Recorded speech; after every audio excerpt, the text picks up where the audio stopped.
Materi yang selanjutnya adalah identifikasi asam dan basa.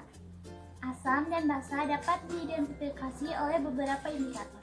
Yang pertama, ada indikator alami dan ada pula indikator buatan. Apa saja yang termasuk indikator alami? Ada kunyit, kol ungu, bunga bugenvil, bunga sepatu, dan lain sebagainya. Kemudian, apa saja yang termasuk ke dalam indikator buatan? Mungkin kalian sudah familiar mendengarnya. Yang pertama ada kertas lakmus. Jika ada suatu larutan bersifat asam dan dicelupkan kertas lakmus berwarna merah, ia akan tetap merah. Jika dicelupkan kertas lakmus berwarna biru, dia akan berubah menjadi merah. Kemudian, jika ada suatu larutan bersifat basa, jika dicelupkan kertas lakmus berwarna merah, ia akan berubah menjadi biru. Namun, apabila ia dicelupkan kertas lakmus berwarna biru, ia akan tetap berwarna biru.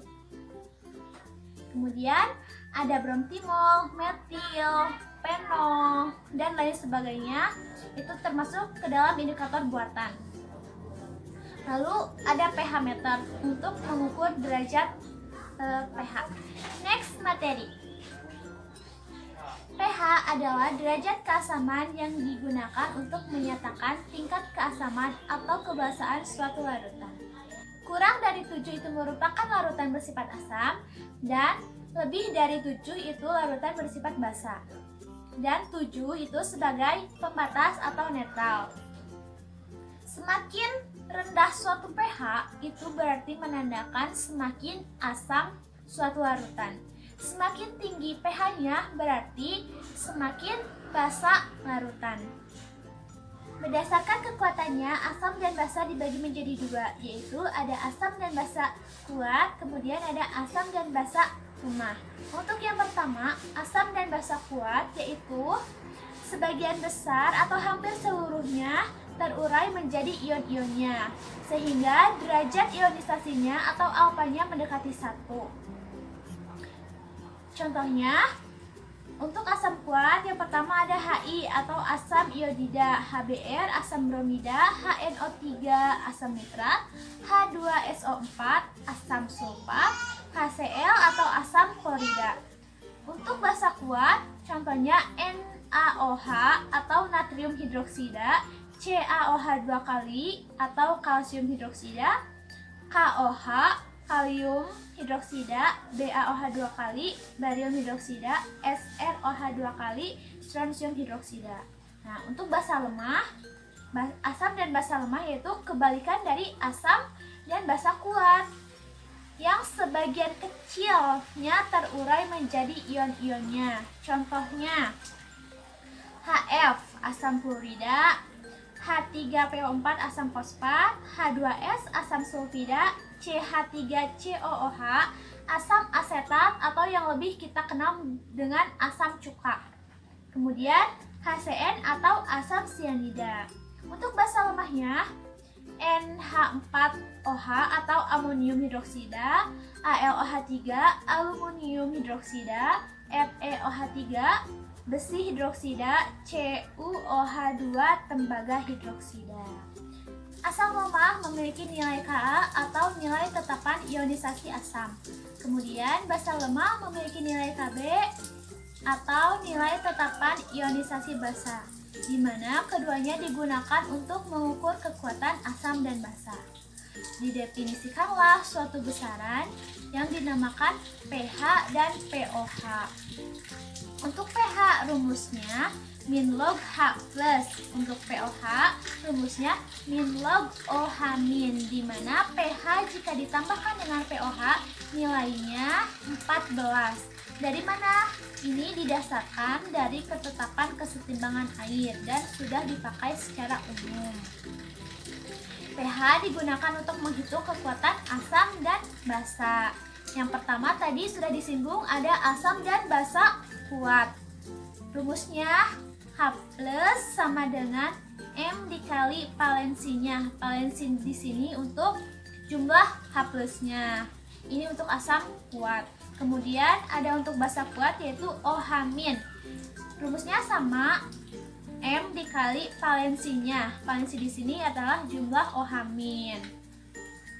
M atau molaritas ya. Kemudian ada asam dan basa lemah. Rumusnya untuk asam lemah H plus akar dari Ka tadi dikali dengan molaritas.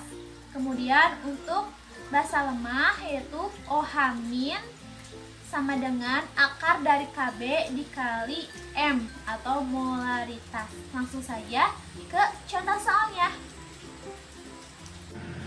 Baik, untuk contoh soal yang pertama, tentukan pH dari larutan HCl dengan molaritas 10 pangkat negatif 2. Yang pertama, kita tentukan dulu apakah larutan HCl ini termasuk ke dalam asam kuat atau asam lemah. HCl ini termasuk ke dalam asam kuat. Lalu, kita mencari valensi yang dimiliki oleh HCl. HCl terdiri dari H plus ditambah Cl min. Jadi valensi yang dimiliki HCl hanya ada satu. Masukkan ke rumus asam kuat, yaitu valensi dikali molaritas.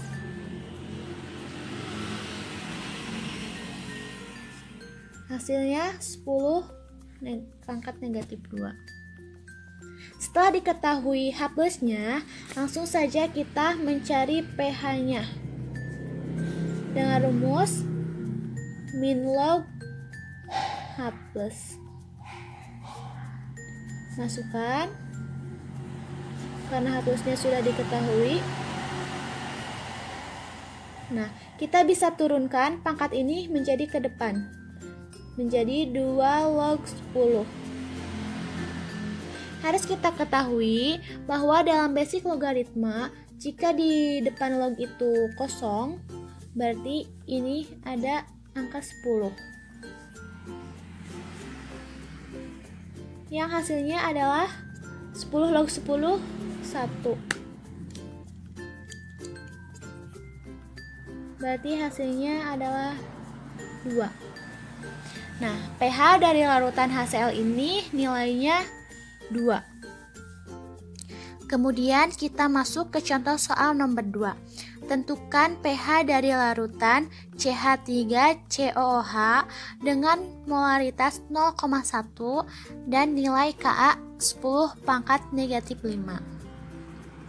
Nah, larutan CH3COOH ini termasuk ke dalam larutan asam lemah karena memiliki nilai Ka. Langsung saja masukkan pada rumus asam lemah, yaitu H sama dengan akar dari Ka dikalikan dengan molaritas. Karena sudah diketahui molaritas dan nilai Ka-nya, langsung saja kita masukkan. Ka-nya 10 pangkat negatif 5 dikali 0,1. Hasilnya adalah 10 pangkat negatif 3. Dari mana 10 pangkat negatif 3? Nah, sebelumnya kita sudah belajar angka penting. 10 pangkat negatif 5 itu sama dengan 0,00001. Lalu dikalikan dengan 0,1.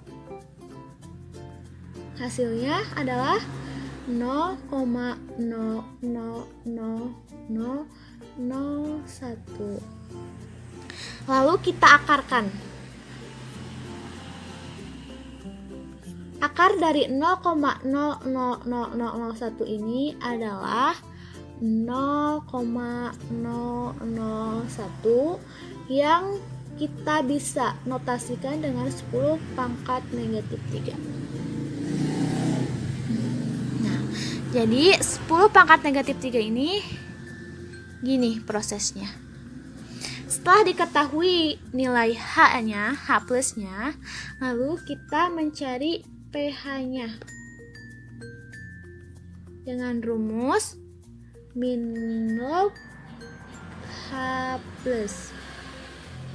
Langsung kita masukkan 10 pangkat negatif 3. Kita turunkan lagi menjadi 3 log 10. Hasilnya adalah 3.